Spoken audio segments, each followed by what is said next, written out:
Chères participantes et participants, chères tutrices et tuteurs, chers gestionnaires et coordinatrices, permettez-moi de vous remercier de votre présence massive qui montre l'intérêt que vous portiez à la formation CNAP, et en votre nom remercier chaleureusement notre invité qui nous a fait honneur de sa présence avec nous aujourd'hui. Donc notre invité sera assis sur une chaise. Ce n'est pas une chaise électrique, ni une chaise de vérité. Non, c'est pas sur une chaise. Oui, ah d'accord. C'est sur un matelas. En tout cas, c'est virtuel, c'est virtuel. Donc, plutôt, c'est une chaise de l'expert. Je dis bien une chaise de l'expert. Notre invité sera sollicité de partager avec nous son expérience, son savoir, son point de vue. Tout d'abord, j'attire votre attention que ce jour, le 24 mars, est le début du printemps.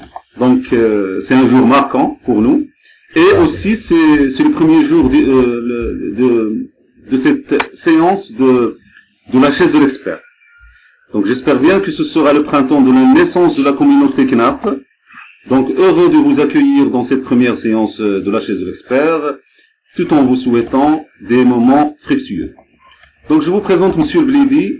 Monsieur Blidi, cadre dans le CNIP, Centre National d'Innovation Pédagogique et d'Expérimentation, qui s'inscrit dans la structure des services centraux du ministère de l'Éducation nationale. Doctorat en informatique, pédagogique, communication et technologie éducative. Master UTICEF, le master professionnel d'utilisation des technologies de l'information et de communication dans l'enseignement et la formation. C'est un master français, belge et suisse. Donc, DESA, communication, ingénierie de formation. Tuteur pendant 7 ans, depuis 2003 jusqu'à 2010, dans le cadre du master UTICEF, avec Mons, Strasbourg. Et avec Mons en Belgique et avec Strasbourg en France. Depuis 1998, responsable des formations et concepteur pédagogique et médiatique dans le premier projet des technologies de formation des enseignants au Maroc. Il a contribué à plusieurs projets qui promeuvent la dimension technologique à la faculté de l'ENSIC Casablanca, et intervenant dans le master de CNETA sur le scénario pédagogique multimédiatisé. Voilà. Alors, Monsieur Blidi, vous êtes bien assis? Vous êtes prêt? Donc, confortablement assis. Bien. Bienvenue, Monsieur Blidi, je vous remercie une deuxième fois, et surtout, je vous souhaite un bon courage. À vous, Monsieur Blidi. Merci Serge de m'avoir permis de participer à cette session d'interaction et d'interactivité avec les collègues. Merci aux chers collègues qui ont bien voulu participer également à être présents à cette heure-ci et bien vouloir m'écouter. Eh bien, ma présentation d'aujourd'hui, c'est en fait je voudrais par là partager une expérience de l'utilisation des technologies dans l'enseignement et de la formation. C'est une expérience qui date déjà de plus d'une dizaine d'années. Et du coup, avec un peu de recul, avec un peu de recherche et d'études, j'ai pu arriver à un certain nombre de résultats. Cette présentation-là, je l'ai déjà présentée au colloque de l'ADME à Marrakech, 27e colloque. L'ADME, c'est l'association d'évaluation. Et maintenant, sur la proposition de Monsieur Rezugui, il m'a demandé de la représenter pour vous. Donc, en fait, comme le titre d'ailleurs l'indique, c'est l'usage des TIS en formation continue, bien sûr, continue des enseignants au Maroc. C'est un retour d'expérience sur un projet pilote. Bon, alors là, j'ai essayé d'évaluer ce dispositif de formation qui a en fait débuté. C'était le premier projet de formation à distance en utilisant les technologies interactives et qui s'adressait principalement aux enseignants du primaire. Donc j'y étais en tant qu'acteur, concepteur, évaluateur. Donc, mais là, c'est vrai que malgré ma participation, malgré mon implication, avec le temps, j'ai pris un peu de recul et j'ai essayé le projet, mais en le lisant à travers un modèle théorique concernant surtout le changement et le changement institutionnel.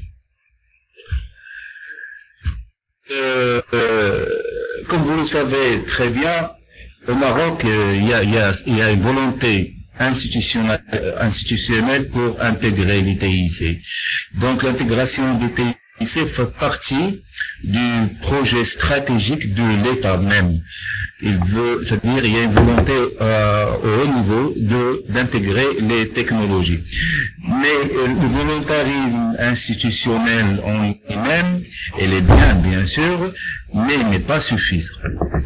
Donc, la politique éducationnelle qui a voulu que l'école, elle aussi, s'inscrit dans l'ère du temps et doit en principe s'adapter à son environnement, bien sûr, parce que autour d'elle, la société change et les technologies également changent et imprègnent l'usage au quotidien de tout un chacun. Maintenant, les technologies, l'Internet, les ordinateurs, les tablettes, les smartphones font partie de la vie de tous les jours de chaque personne. Ce qui fait maintenant, puisque l'école, de par sa mission, elle doit préparer justement le citoyen de demain à s'insérer rapidement dans la société, à trouver sa place qui lui revient de facto. Bien sûr, alors là, il va falloir bien sûr mettre en place une politique d'intégration des TIC. Et là, je vais traiter un volet de cette intégration, à savoir la formation des enseignants sur l'usage des TIC et par les technologies. Mais, comme vous savez, puisqu'il y avait une organisation de la formation continue des enseignants, l'organisation qui est classique, que vous connaissez tous, surtout ceux qui relèvent du personnel de l'enseignement, c'est très bien que la formation continue se faisait par regroupement. Donc, il va falloir faire venir les gens dans un lieu bien déterminé, et puis les former pendant un certain temps, bien sûr très limité, 3-4 jours, sur des thématiques ponctuelles, et après, c'est terminé, c'est fini. Il n'y a pas de suivi par la suite sur les retombées de la formation. Donc, quel usage en font les bénéficiaires? Ce que les experts appellent le transfert. Donc il n'y a pas de suivi pour voir la qualité du transfert. Est-ce qu'il y a eu vraiment un transfert ou pas? Ça, c'était parmi les limites de ce modèle, en plus des déplacements des gens, en plus du fait que les enseignants, quand ils partent à la formation, il y a les élèves qui restent sans professeur, et du coup il y a une certaine déperdition au niveau des apprentissages et tout. Donc ce modèle il est très contraignant. Ce modèle de formation est contraignant et représente plusieurs contraintes. C'est pourquoi il y avait l'idée de penser à former les gens à distance. Mais là, quand je vous parle d'un temps bien révolu, c'était les années 2000, 98, 99, donc l'Internet ne courait pas les rues, et puis à l'époque, il n'y avait pas d'ADSL, il n'y avait pas cette possibilité-là de cette plateforme, ce logiciel est limited. Et les meetings, ben, c'est fabuleux, là. Avant, il y avait que la ligne RNS, et puis c'était très très cher d'avoir l'Internet chez soi. On ne pouvait avoir l'accès qu'à travers les sites, les sites, ce qu'on appelle Internet, ou plutôt ce qu'on appelle les cybercafés ou les cyberespaces. Bien sûr, donc l'idée, elle était bien. Former les anciennes technologies. Parfait. Donc, alors là, du coup, on va changer le mode de formation. De formation classique, la formation du mode classique au mode de formation à distance. Et du coup, quand on parle du changement, le changement, bien sûr, elle est planifié. Sauf que le changement ne se fait pas de manière linéaire. Le changement. Donc, alors ce projet qui est pilote, il a essayé d'apporter un nouveau mode de formation, bien sûr, supplanter le premier il est toujours là, mais c'est un mode, si vous voulez, complémentaire, qui va compléter en quelque sorte ce qui se fait déjà, mais qui cible essentiellement les enseignants du primaire et surtout les enseignants du monde rural, parce que ces enseignants-là qui souffrent le plus, ils sont enclavés dans les fins fonds des zones rurales, et du coup, ils n'ont pas la possibilité de suivre des formations, surtout que ces enseignants sont dans la plupart du temps des jeunes enseignants, fraîchement affectés, bien sûr, et c'est eux qui ont le plus besoin de formation continue. Bien sûr, pour développer leurs compétences didactiques, pédagogiques, disciplinaires et ainsi de suite. Bon, rapidement, le projet, pour vous parler un petit peu du projet, le projet, c'était de la formation continue en utilisant une technologie hybride. Comment hybride? Donc, il essaie d'allier des moments de présentiel, c'est-à-dire des cours en présentiel, et des moments de formation à distance. Donc, tout ça, la distance se faisait à travers la visioconférence avec un logiciel OneTouch.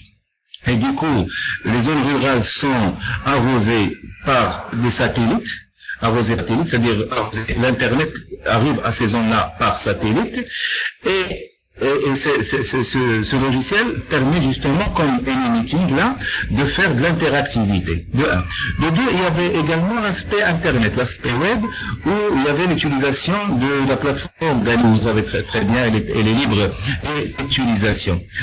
Donc la formation continue des enseignants, donc se basait sur un dispositif pédagogique et un dispositif technologique.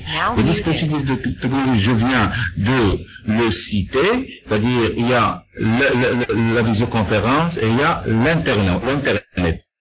Le dispositif pédagogique, lui, a choisi comme approche l'approche par compétence. Donc, il a essayé de mettre en place une dimension d'action, c'est-à-dire de l'apprentissage d'action à travers des projets. Et puis, il a essayé également de mettre en place des activités où il y a un va-et-vient entre la conception, l'animation, l'évaluation de l'animation et le retour sur l'expérience. C'est-à-dire, il a essayé de faire en sorte que la théorie et la pratique s'alimentent mutuellement.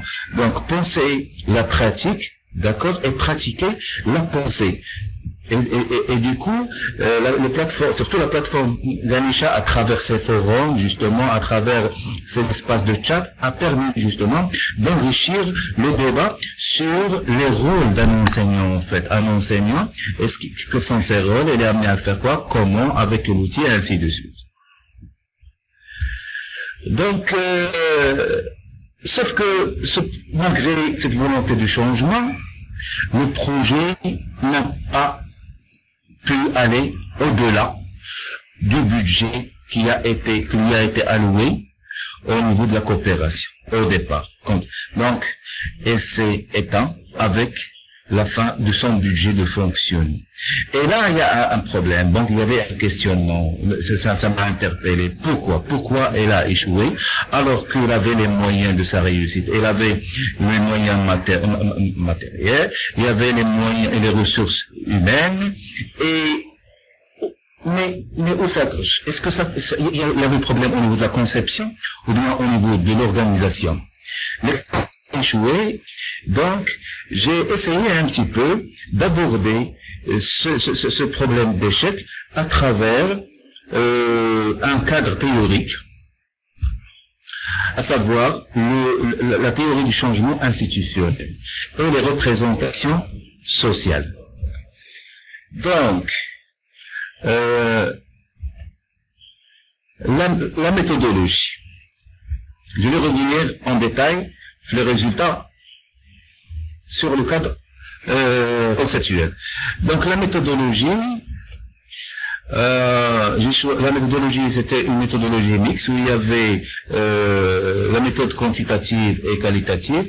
J'ai utilisé l'entrevue avec les responsables, 20 responsables, et le questionnaire pour les enseignants qui ont bénéficié de cette formation et sont en nombre de 54. Donc, comme vous voyez, là, vous avez ce qu'on appelle les logiques d'action et les enjeux de changement. Donc les logiques d'action et les enjeux d'action, quand on les croise, il y a des convergences qui ressortent. Vous avez d'abord, pour ce qui est des logiques des logiques d'action, vous avez d'abord ce qu'on appelle, l'aspect stratégique. Il y a l'aspect stratégique, et puis il y a l'aspect fonctionnel, bien sûr, et puis il y a l'aspect opérationnel. Là, ce sont les enjeux de l'action. Qu'est-ce qu'on fait au niveau stratégique, au niveau des décideurs? Qu'est-ce qu'on fait au niveau fonctionnel, c'est-à-dire au niveau du management, du management médian, et opérationnel au niveau du terrain. Et puis, nous avons les enjeux du changement. Tout changement a des enjeux. D'abord, le premier enjeu, c'est la légitimation. Pourquoi le changement?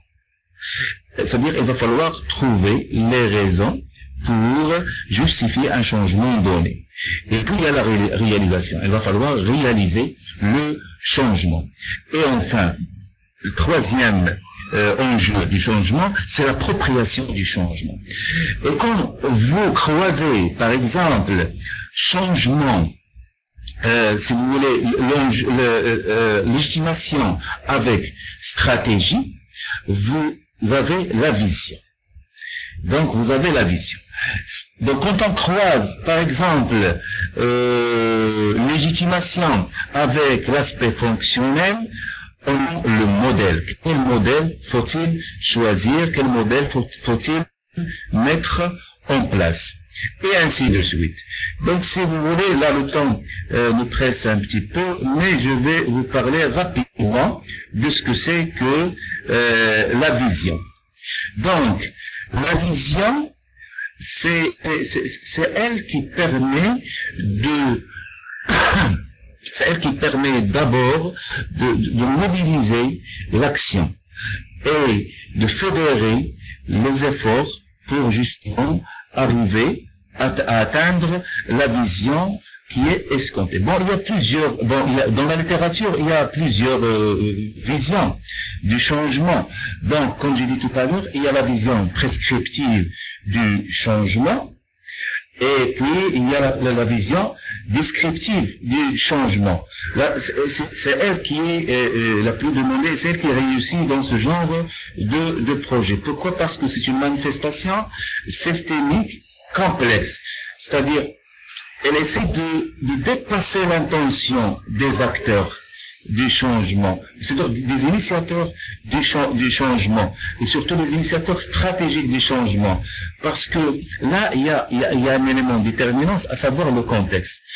Le contexte, c'est lui qui détermine, hein, c'est lui qui détermine la possibilité ou non du changement. C'est lui qui détermine les difficultés, grandes ou petites, que fait surgir un changement donné. Et puis, vous avez, donc pour ce projet-là, la vision était prescriptive.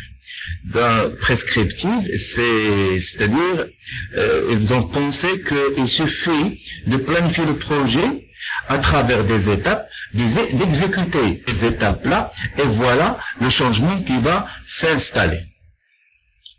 C'est-à-dire de facto. Bien. Mais la vision a besoin de pilotage. Donc, pour réaliser une vision donnée, il va falloir penser au pilotage. Donc, il y a le pilotage stratégique, le pilotage opérationnel. Pour ce projet, le pilotage, il était mouvementé. Pourquoi il a été mouvementé? Parce que il y avait d'abord au niveau de la gestion, il était centralisé, déjà parce qu'il y avait un chef de projet qui prenait les décisions. En plus de ça, en 3 ans, ce projet a vu défiler 4 chefs de projet. Ça d'un côté. De l'autre côté, même la structure qui hébergeait ce projet-là, au départ, elle était rattachée au secrétariat général, puis il a été rattaché une deuxième fois au CNIP pour, en fin de compte, atterrir dans une division et mourir, bien sûr, dans cette division-là. Voyez-vous que même le pilotage il a été très très monté et a apporté un coup mais vraiment dur à la réalisation du projet.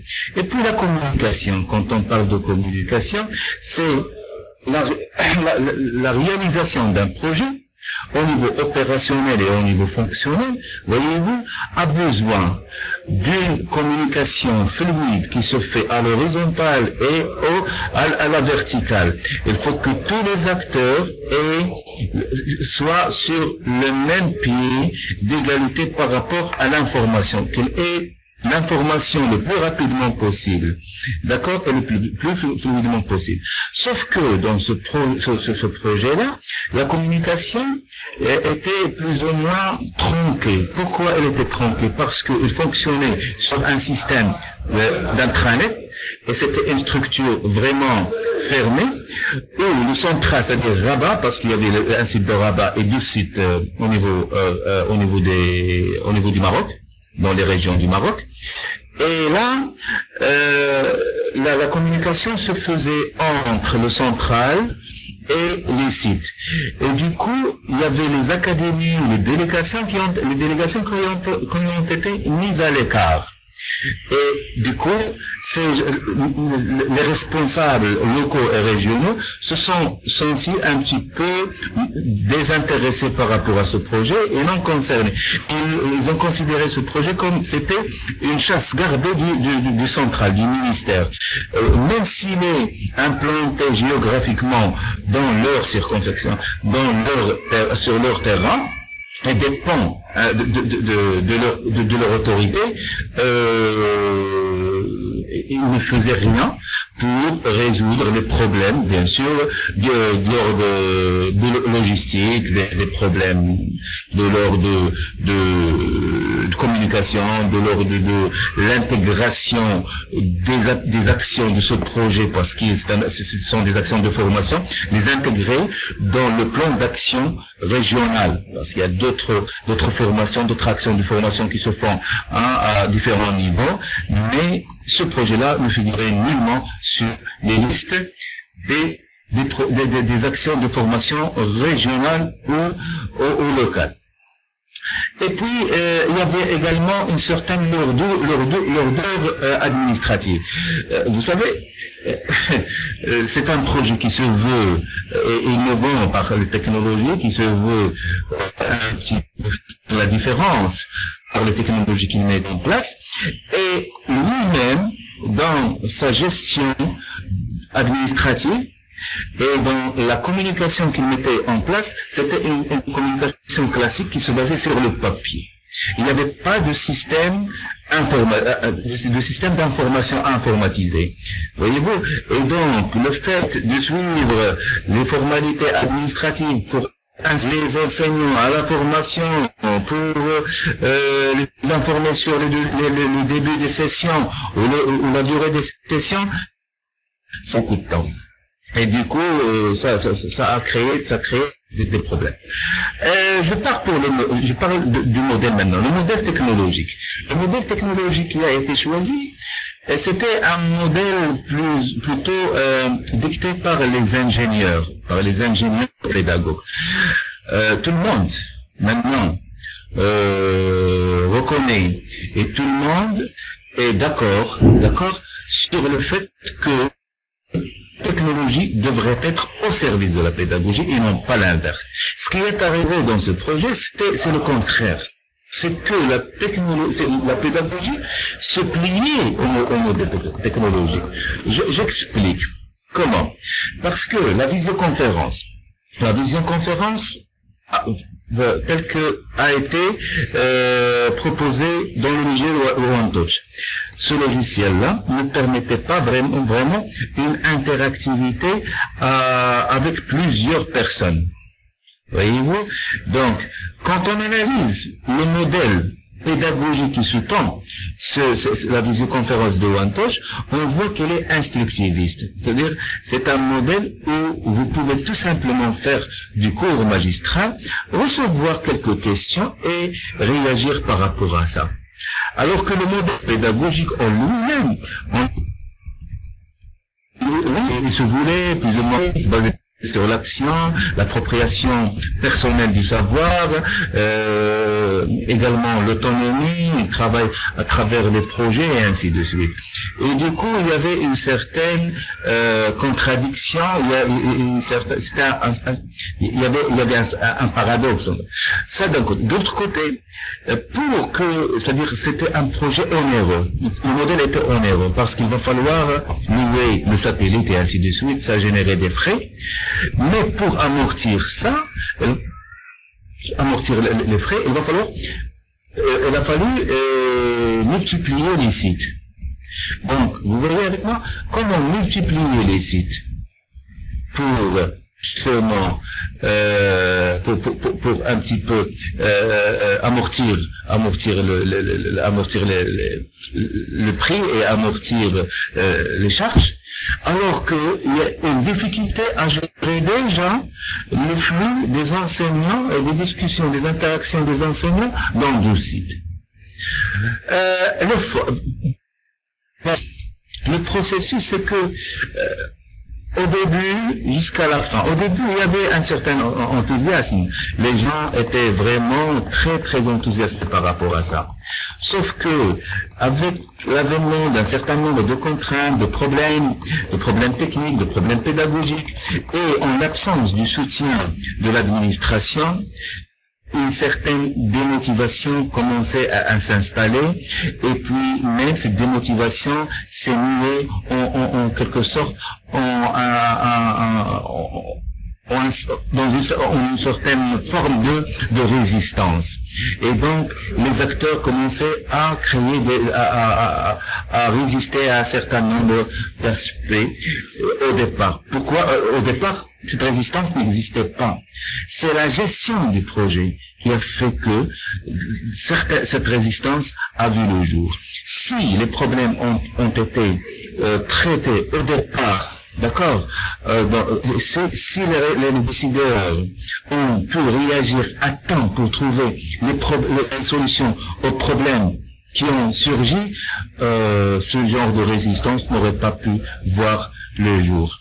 Pour l'effort, les acteurs, pour qu'il y ait un changement, il faut qu'il y ait un effort de la part des acteurs. Un effort d'abord d'appropriation de la technologie, d'appropriation du nouveau modèle, et puis un effort pour essayer de changer les habitudes, de transformer des pratiques et ainsi de suite. Les acteurs, la plupart, les enseignants, les animateurs, les tuteurs, etc., ont fait cet effort pour changer. Bien sûr, ne serait-ce que par le dire, mais le changement, en fait, n'a pas vraiment eu lieu, malgré l'effort consenti. Tel qu'ils ont mis en place dans leur animation, ça restait toujours un modèle qui colle en quelque sorte aux cours magistraux, au modèle instructiviste.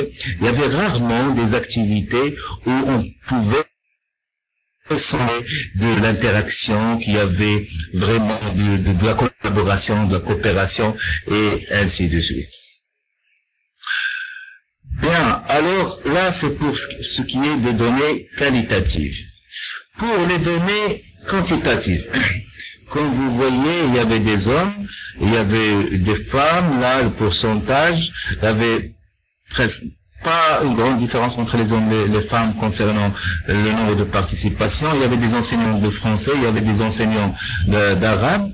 Bon, il y avait la perception, elle était plutôt positive.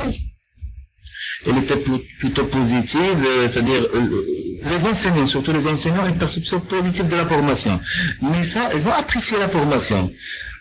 Mais ça, c'est pas dû au dispositif ou bien à la qualité, à mon sens, la qualité de la formation, mais de par leur position, parce que ce sont des enseignants qui travaillaient dans le milieu rural à l'époque, où il n'y avait pas d'internet, où il n'y avait pas d'ordinateur.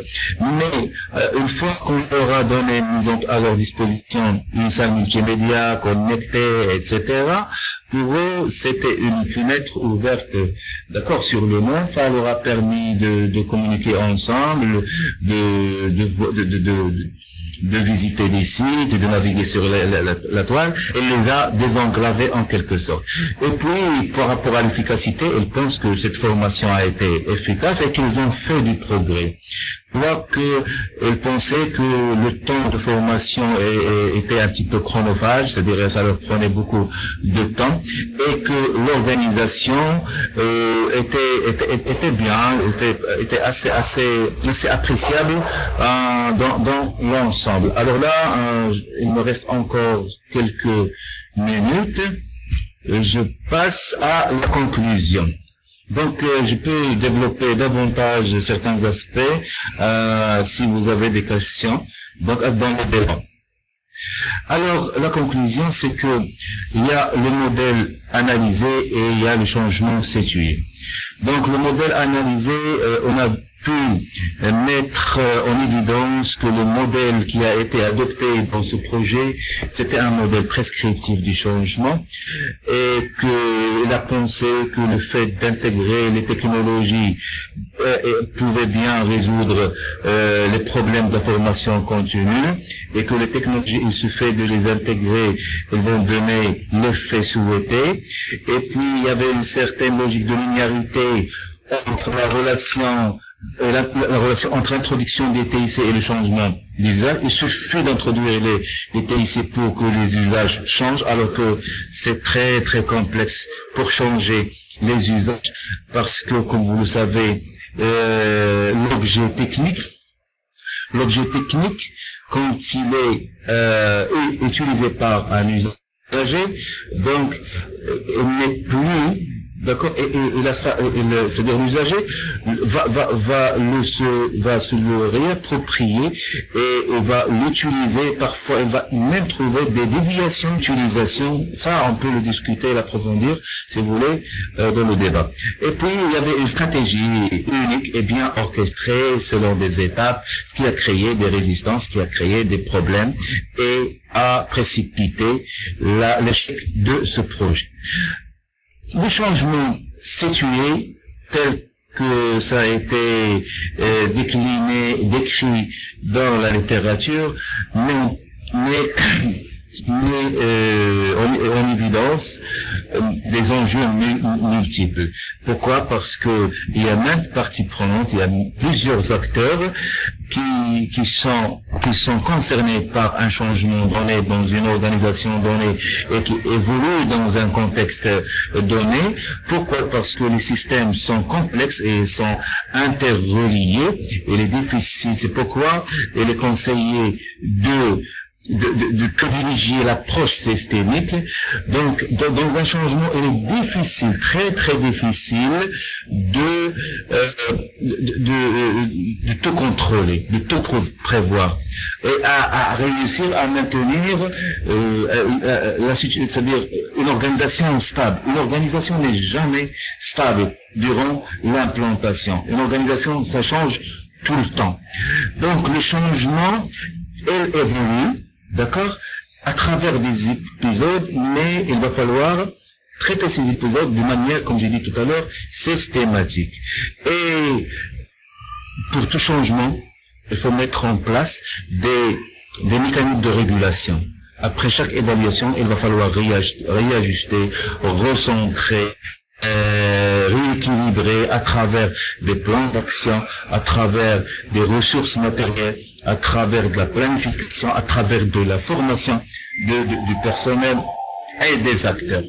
Bon, voilà, grosso modo, ce que je voulais partager avec vous.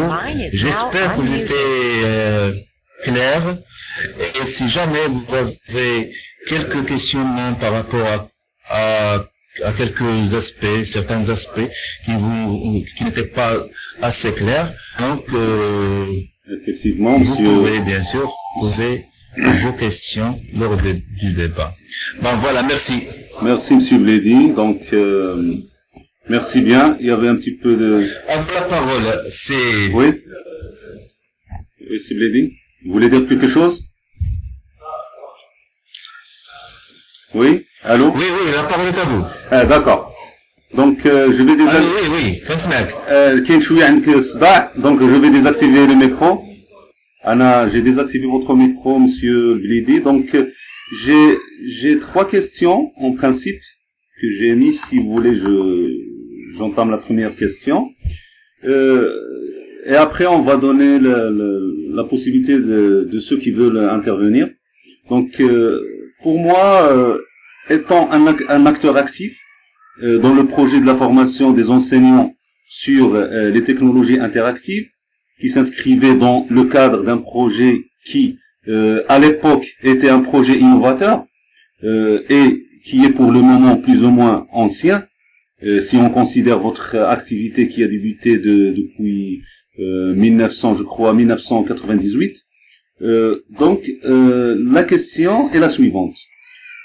Dans quelle mesure trouvez-vous que les nouvelles technologies, les nouvelles entre parenthèses, parce que ça devient ancien, dans quelle mesure trouvez-vous que les nouvelles technologies sont un facteur essentiel dans le processus de l'innovation? Autrement dit, est-ce que lorsqu'on fait appel à la technologie, on favorise automatiquement l'innovation? Donc, si je vais vous activer le micro, monsieur Bledy, est-ce que vous avez entendu ma question? Oui, tout à fait. Oui. Si j'ai bien compris votre question, vous mettez, c'est-à-dire vous essayez un petit peu de lier les technologies à l'innovation. Oui. Donc là, autrement dit, est-ce que l'objet technique, quand il est intégré dans un cadre donné, dans une situation donnée, d'accord, oui, est-ce qu'il peut introduire une innovation donnée? C'est ça votre question? Oui, voilà. Donc, عندك شوية ديال الصداع et un petit peu d'écho. Je sais pas si on peut régler ce problème. Pour ceux qui manifestent qu'il y a des coupures et tout, donc nous avons enregistré cette séance. Donc, on peut partager par la suite, après l'autorisation de monsieur Bledy, bien sûr. Alors, vous avez parlé des nouvelles technologies, bien sûr, elles ne sont pas nouvelles, maintenant elles sont plus nouvelles, bien sûr, les technologies de l'information et de la communication. Bien. Alors là, moi, la problématique que je voulais discuter, que je voulais en fait mettre sur la table pour la débattre, c'est que les technologies, quand on veut introduire une innovation par l'intermédiaire des technologies, et qu'on s'inscrit dans des politiques de prescription, d'accord, de ces technologies dans l'enseignement, souvent les expériences sont vouées à l'échec. Ça, c'est pas nouveau, c'est classique, parce que même avec l'audiovisuel, on a manqué le rendez-vous. Voyez-vous? Oui. On a manqué le rendez-vous. Maintenant, avec les multimédias. Maintenant, avec les multimédias, c'est vrai que les multimédias présentent un potentiel, un très grand potentiel, ces supports multimédia. Mais là, le grand défi, c'est les médias en elles-mêmes. Mais le grand défi, c'est comment les réutiliser. Comment permettre aux usagers, à savoir en l'occurrence sont les enseignants, comment permettre aux enseignants de profiter de leur potentialité. Donc l'enseignant en tant qu'usager, bien sûr, il va rentrer en interaction avec l'objet technique. Et du coup, l'objet technique, quand il a été conçu, il n'a pas été conçu spécialement pour l'enseignant, mais il a été conçu pour un usage social. Voyez-vous? Et donc, l'enseignant veut réutiliser ce média qui au départ ne lui était pas destiné, le réutiliser dans un contexte scolaire. Et du coup, elle est confrontée à la problématique d'abord de la pertinence de l'objet technique, à son adaptation et à son utilisation par rapport à un objectif donné, à une situation d'apprentissage donnée et à un public donné. Ça d'une part. D'autre part, il y a également, là c'est l'aspect pédagogique, il y a l'aspect technique. Donc, il y a des enseignants qui maîtrisent déjà l'aspect technique et du coup, ça les aide un petit peu à utiliser cette technologie, à l'utiliser plus fréquemment. Mais une grande majorité, il va falloir l'avouer, une grande majorité, ils ont un problème c'est-à-dire de compétences techniques pour utiliser la technologie. Donc déjà, c'est un handicap. C'est un handicap. Pour innover, donc pour revenir, pour intégrer les technologies à des fins d'innovation, il va falloir d'abord que les enseignants, puisqu'on parle dans un cadre d'enseignement-apprentissage, il va falloir que les enseignants d'abord soient prêts déjà à utiliser ces technologies pour l'innovation soit possible, à l'utiliser. Et donc, pour qu'ils puissent l'utiliser, ils doivent avoir les compétences requises, et surtout je parle des compétences techniques, pour maîtriser l'aspect technique de l'objet, d'accord? Et puis des compétences pédagogiques. Donc des compétences techniques et des compétences pédagogiques. Je reviens à l'aspect. Donc, si l'enseignant ne maîtrise pas l'aspect technique, déjà c'est un facteur de démotivation. Pourquoi? Parce que les enseignants, quand ils n'arrivent pas à maîtriser quelque chose, d'accord, ça leur fait peur. Et du coup, ça les pousse un petit peu à être plus ou moins réticents par rapport à l'objet technique. C'est pourquoi il va falloir penser à la formation des enseignants d'abord à la maîtrise et à l'appropriation technique de l'objet, oui. Mais il ne faut pas s'arrêter là. Oui. Parce que c'est pas l'objectif. Effectivement. L'objectif, c'est que ce n'est qu'un préalable. Ce n'est qu'un préalable. Oui. Donc, il va falloir essayer de voir comment l'utiliser dans un contexte scolaire donné, dans un contexte d'apprentissage donné, pour justement essayer d'améliorer les pratiques d'enseignement. Et c'est ce qui est important là, c'est l'objectif. D'accord, oui. D'accord. Oui. Comment faire des technologies une aide, oui. D'accord, une aide, je dis bien une aide didactique, pédagogique de l'enseignant pour améliorer la prestation et développer la qualité des apprentissages. Très bien, monsieur Blidit. Juste pour avancer, pour ne pas prendre beaucoup de temps, donc je passe à la deuxième question, mais j'aimerais bien que vous répondiez d'une manière très brève. Donc la deuxième question est la suivante. Okay. Oui. Vous me posez une question fermée. D'accord. Comme ça je réponds. Non, il y a pas de questions fermées en tout cas. Donc on est dans une discussion ouverte. Voilà. Donc en suivant votre présentation, il paraît clair. Donc je vais désactiver le micro. Voilà. Bien. Voilà. Donc je dis bien en suivant votre présentation, monsieur Blidi, il paraît clair que vous avez donné une image macro du projet de la TVI de Rabat. Donc, et que vous avez, vous êtes, si on veut dire, vous êtes positionné dans le côté d'un décideur. Donc, la question, en tant que décideur, ou personne qui a contribué à la conception de ce projet, ce grand projet à l'époque. Quels sont les obstacles qu'on peut rencontrer lors de la concrétisation des actions sur terrain? Donc, comment, d'après vous, passer d'une conception macro exhaustive à une conception micro? Ou bien, comment passer de la conception à la concrétisation? Donc, on veut bien parler des obstacles, plutôt. Donc, à vous, Monsieur Bledi. D'accord. D'accord. Donc, ok. Oui, d'accord. Donc, quels sont les problèmes réels? Les problèmes réels, hein, Oui. qu'on confronte au niveau du terrain. Oui. Quand on veut introduire les technologies de l'information et de la communication, c'est ça. Oui, voilà. Bien. Alors, quand on parle du terrain, d'accord, on parle d'abord d'acteurs. Première chose, ce sont les acteurs. Dans le cadre de l'enseignement, quels sont les acteurs du terrain? Vous avez les enseignants, vous avez l'encadrement administratif, c'est-à-dire le directeur, et vous avez l'encadrement pédagogique, c'est-à-dire ce qu'on appelle l'inspecteur. D'accord? Oui, d'accord. Et puis vous avez l'esprit global de l'établissement. C'est-à-dire l'environnement dans lequel travaille un enseignant. Bien. Donc, il ne suffit pas de dire que, c'est-à-dire que l'établissement doit disposer d'une salle multimédia, doit disposer d'ordinateurs, doit disposer de scanners et ainsi de suite. Des outils multimédia.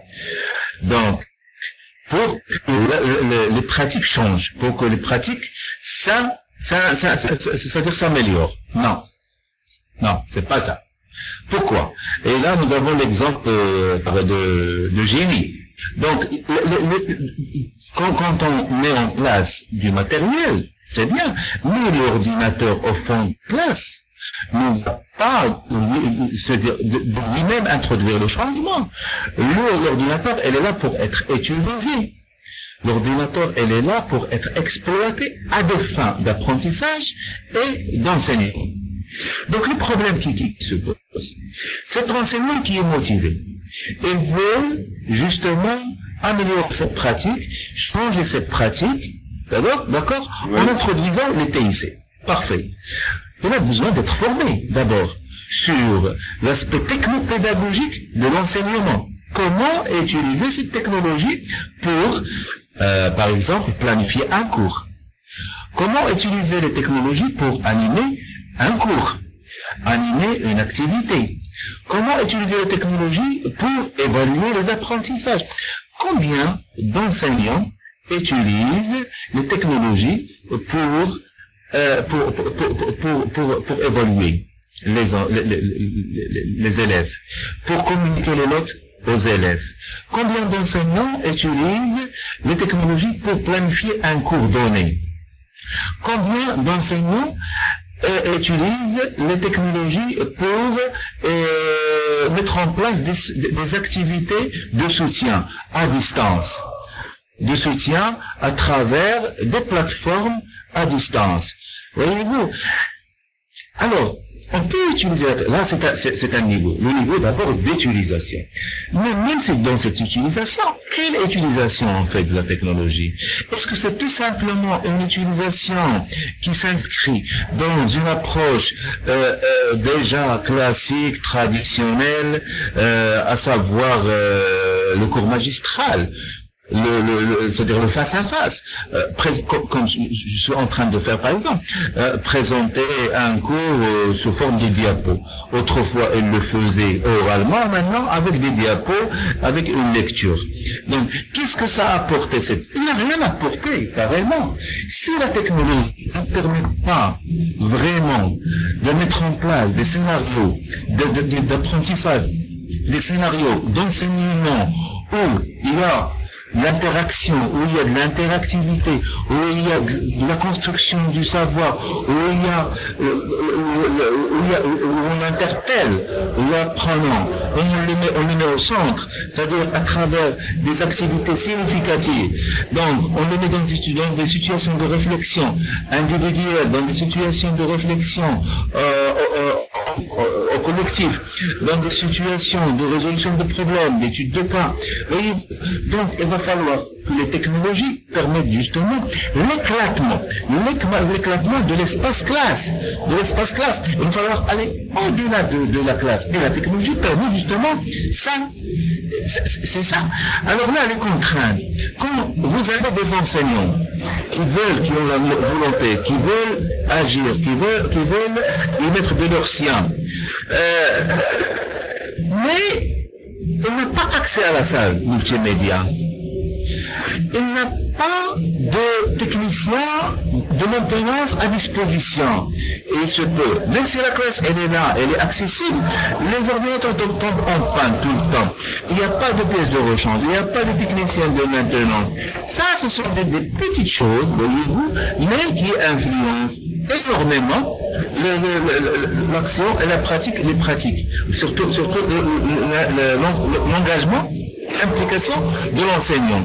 Et puis, si vous avez un encadrement qui n'est pas vraiment convaincu de l'apport de technologie, l'encadrement pédagogique ou administratif, comment voulez-vous que l'enseignant lui-même s'y inscrit? D'accord? Elle va laisser tomber. Pourquoi? Parce qu'elle n'est pas encouragée. Voilà un autre problème et un autre, c'est-à-dire, je vous parle concrètement des petits problèmes qui sont concrets et qui peuvent vous impacter l'intégration des TIC dans une école donnée. Si l'école n'a pas de projet d'école, dans l'école, c'est l'esprit de collaboration, de coopération entre les enseignants vient à manquer.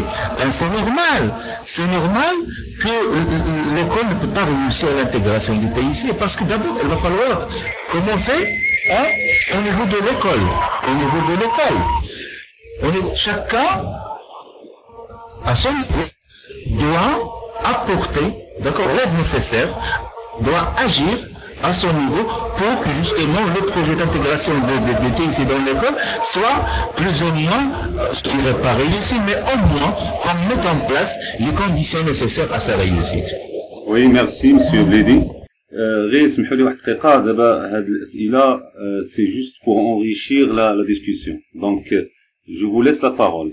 اللي طلبوا الكلمة نعطيهم الكلمة. Donc والتدخلات ممكن تكون لأن la présentation en français parce que notre invité هو تكوين ديالو بالفرنسية ولكن ممكن تدخلوا بالعربية. Donc je vois des participants qui mettent le pouce. Donc c'est juste pour organiser les طلب الكلمة. Voilà. Donc il y a des participants qui ont levé la main. Qui est Eric Vicort from. Donc c'est le premier intervenant. Qui est Dadi. Moi-même, ceux qui vont intervenir, je vais leur donner la main. Pour gagner du temps, je vous passe la parole. Monsieur Bledi, je vais voir s'il a réglé le problème de la batterie. Monsieur Bledi, allô? Oui, ça fait la batterie, c'est bon?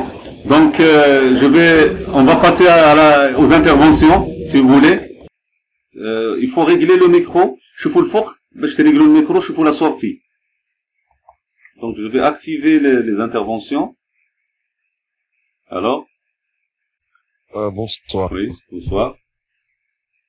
C'est Dadi de Fès. Oui, merci. Salam alaikum. Salam, c'est bien. Oui. Je remercie d'abord monsieur Habibi. Oui. Merci aussi monsieur Zoki. Oui. Merci à vous. Je pense que ce que monsieur Zoki, c'est une évaluation d'un projet qui a duré à peu près 3 ans, 4 ans, je pense. Oui.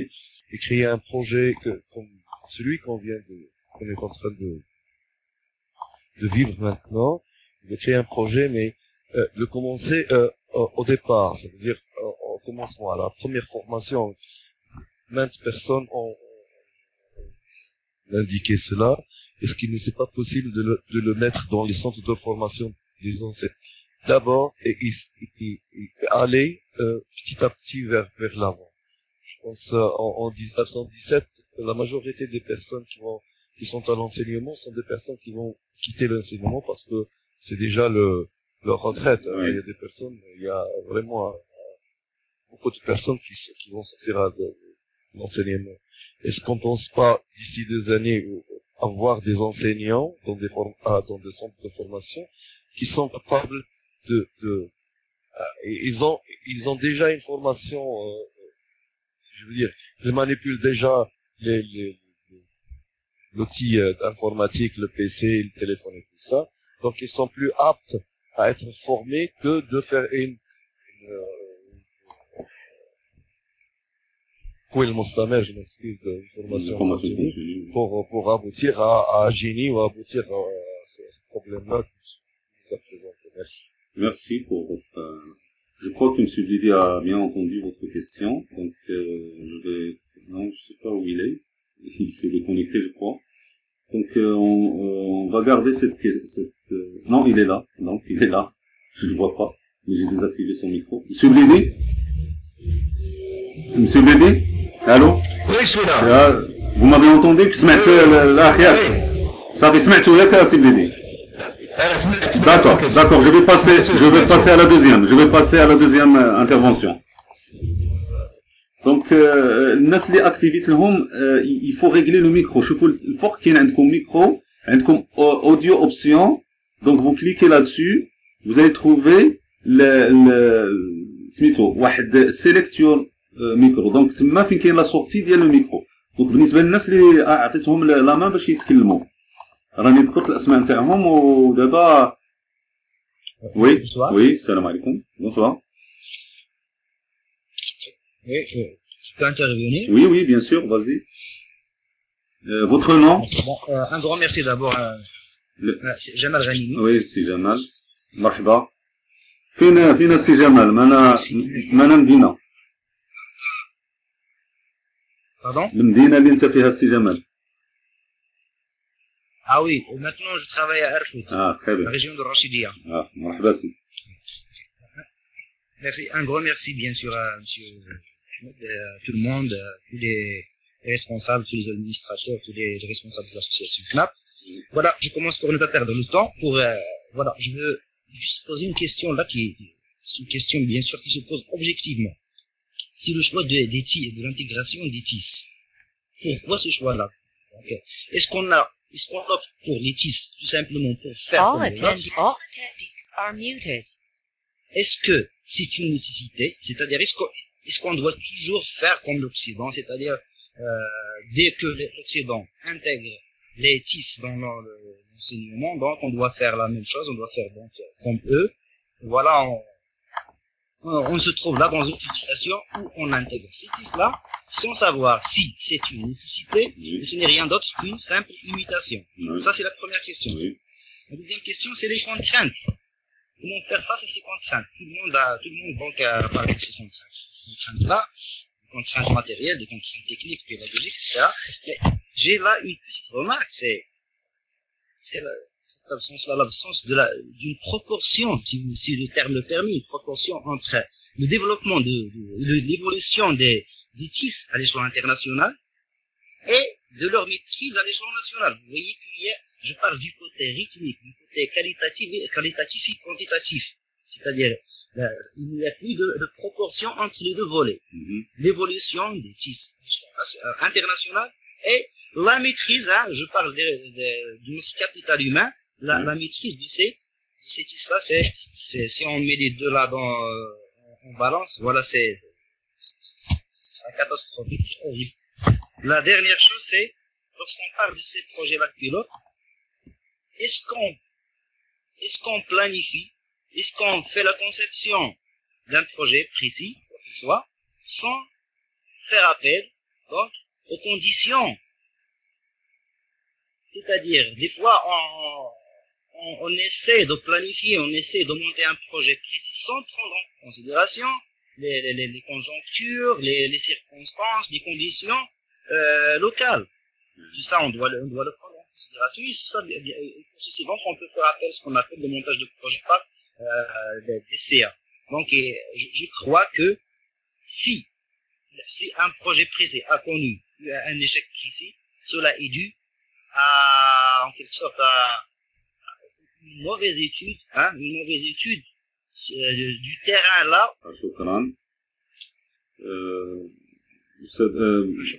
أستاذ حنان هناء جو كخوا هناء عبد الواحد جو كنت نسمع لي يمكن الميكرو vous pouvez parler هناء عبد الواحد كنسمعوك 5 sur 5 oui.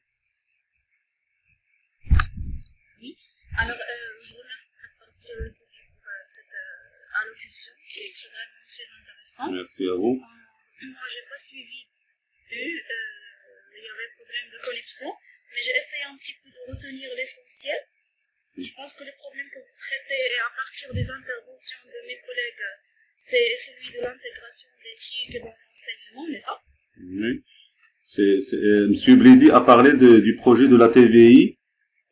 C'était un projet qui a débuté depuis. Oui. Donc, il a parlé de la conduite du changement, comment on peut conduire un changement, comment ce projet a connu l'échec, vous voyez. Donc, mais c'est en général, c'est l'idée générale de l'intervention. Oui, d'accord. Oui, alors déjà j'ai entendu à partir de ça, et même à partir de mon expérience dans l'enseignement, que le résultat de ce projet elle était fâcheux. Oui. Bon, et surtout, il est indispensable.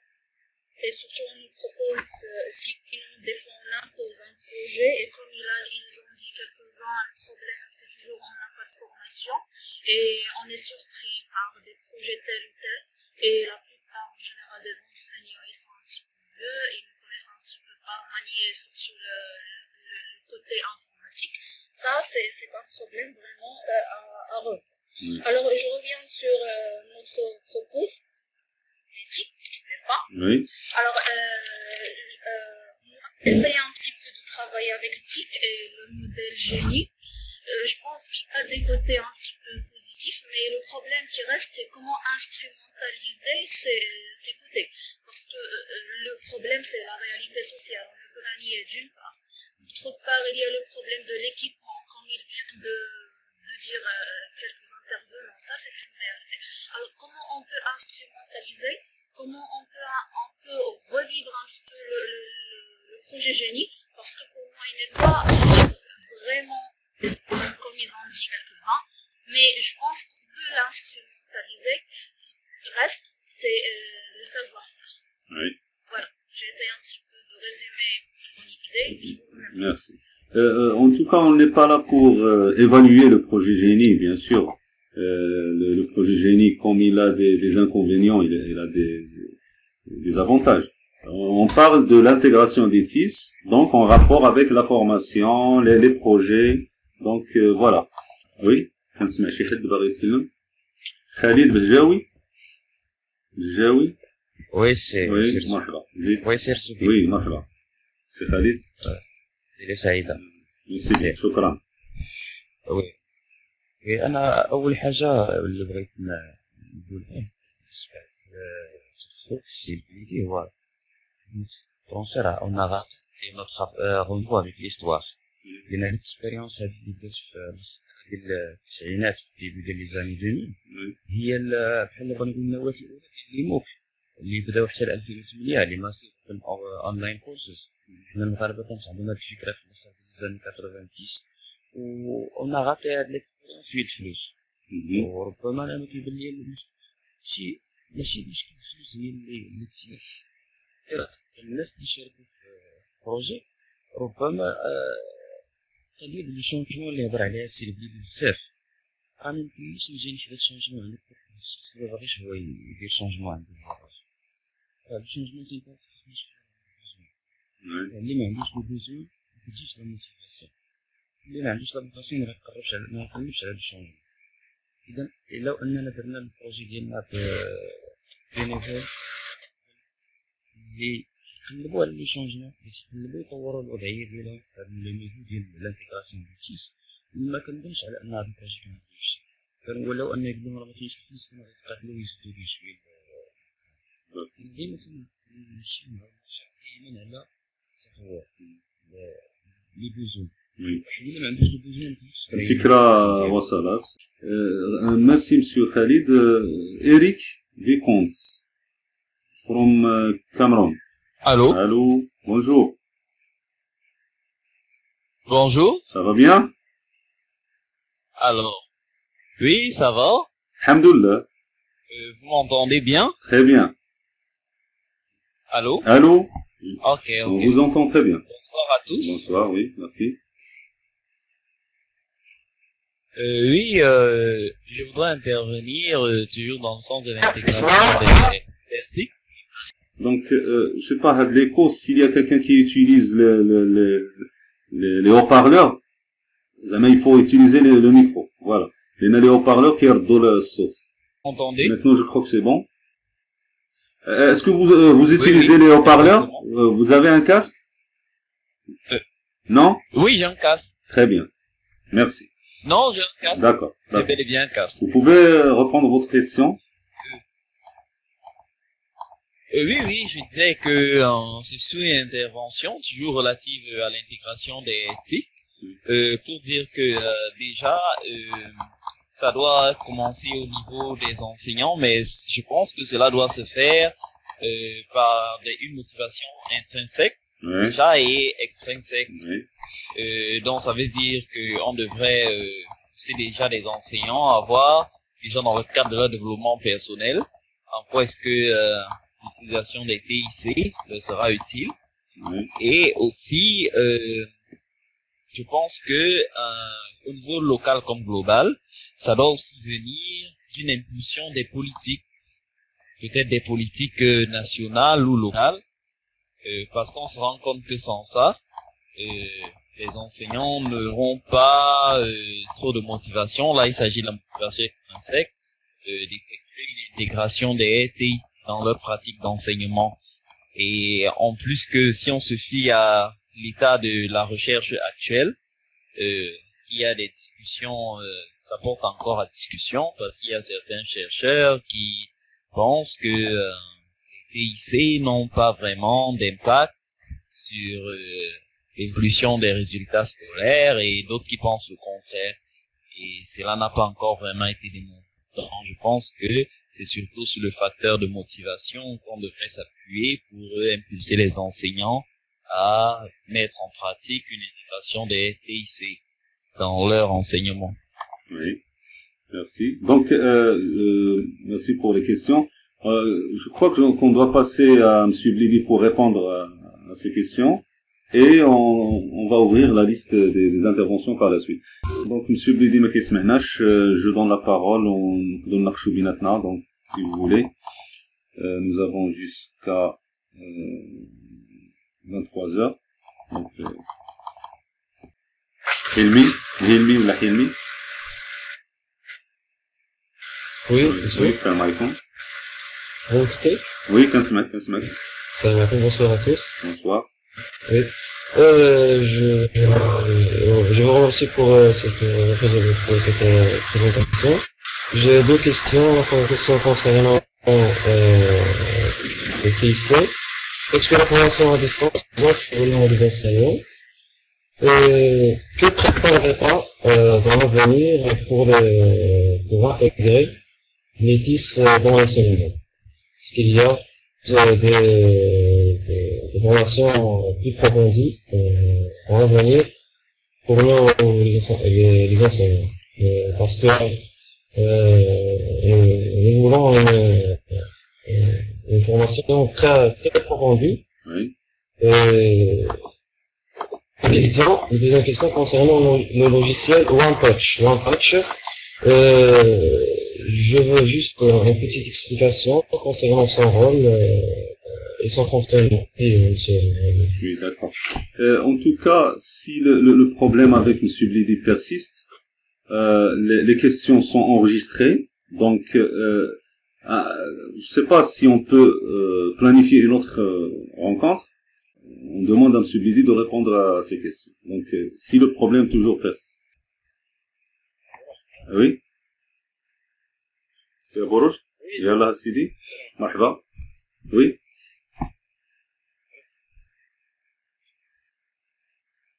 Bonsoir, on vous entend.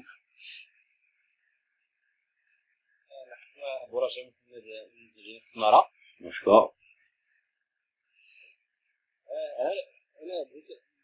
Est-ce que le webinaire ou bien la conférence, est-ce qu'elle est enregistrée au Maroc?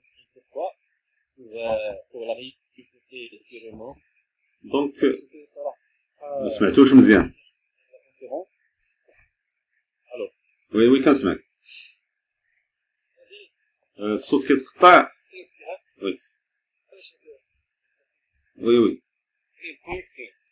انا نقدر نجاوبك انا نقدر نجاوبك دابا الا بغيتي يا استاذ. هاد لا كونفيرونس حنا سجلناها يعني فيديو صوت وحنا نقدروا نخليو غير الصوت يعني حنا مخليناها مسجله يعني ابري اون فا بارطاجي سيت هاد لا كونفيرونس. دوماج مسيو بليدي لان كان اون ديبلاسمون حنا راه غير خديناه لان il est trop occupé وهو il est en déplacement dans un hôtel donc les conditions ماشي هما هذوك ديال باش يدير une visioconférence. En tout cas c'est une expérience. حنا à chaque fois on va faire appel à des experts اللي غادي يكونوا معنا ان شاء الله باذن الله. ils vont essayer de partager avec nous. غير لا كونفيرونس غتسجلها استاذ وغادي نبارطاجوها معكم. بغيتوها اوديو فيديو دونك الفيديو تقريبا غير لا بريزونطاسيون اللي فيها ولكن بور لو مومون راه غير الصوت يعني في الحقيقه راه حنا كنديروا اون كونفيرونس ماشي اوديو فيزويل. جو باش تعرف بلاتفورم باش ندير لي زاكتيفيتي ديال واش الكونت ديزاكتيفا ديالك؟ Le compte a été désactivé par l'administrateur? Là, si le compte a été désactivé, donc vous n'avez pas validé. Non, mais il a désactivé le compte. Je veux... Non, mais il te récupérer, donc le système باين أستاذ. ما ما غادي لأن il a déjà une semaine vous n'avez pas rendu. Vous n'avez pas rendu les devoirs, donc ما غاديش نقدروا ناكتيفيو لك الكونت دابا. و d'ailleurs c'est le tuteur qui est responsable de هذه المسألة هذه. Donc c'est lui qui a la décision. Merci bien monsieur Mohamed. Je passe monsieur Bledi. نرجع لسي بليدي. سي بليدي مازال سي بليدي. Oui. واخا الا ممكن فيت في هذا الشيء اللي سمعت تعطينا واحد الفيدباك الله يخليك. تسمحوا لي سميتو انا في واحد لا سيتوياسيون dans un environnement qui n'est pas propice justement. Mais maintenant je crois que les choses commencent à se calmer. Oui. Est-ce que vous m'entendez? Oui, on vous entend très bien. Parfait. Oui. Ah oui. Alors là, je vais compiler. Il y a des questions que j'ai entendues, d'autres pas. Mais de toute façon, je vais répondre aux questions que j'ai entendues. Et je m'excuse auprès des collègues, c'est-à-dire les collègues dont j'ai pas entendu malheureusement leurs questions. Donc, d'abord, il y avait des questions qui sont posées où il y a pas mal de connexions, il y a pas mal de points communs. Grosso modo, je peux résumer les interventions en 3 volets. D'abord, il y a le volet de la formation, de la formation des enseignants à l'utilisation des technologies. Et puis, il y a le volet, ou si vous voulez, on peut agréger pas mal d'interventions sur le volet des contraintes de l'utilisation des technologies, de l'information et de la communication. Et également, c'est-à-dire, il y a une question qui a porté d'abord, surtout sur l'impact de l'utilisation des technologies. Est-ce qu'il y a un effet TIS? Et je vais commencer par cet aspect-là. Est-ce qu'il y a vraiment un effet TIS? Comment un effectif, c'est-à-dire, est-ce que les technologies peuvent apporter réellement une valeur ajoutée aux pratiques d'enseignement? C'est vrai que dans la littérature, il y a des gens, il y a des écrits qui disent que vraiment il n'y a pas d'effectif.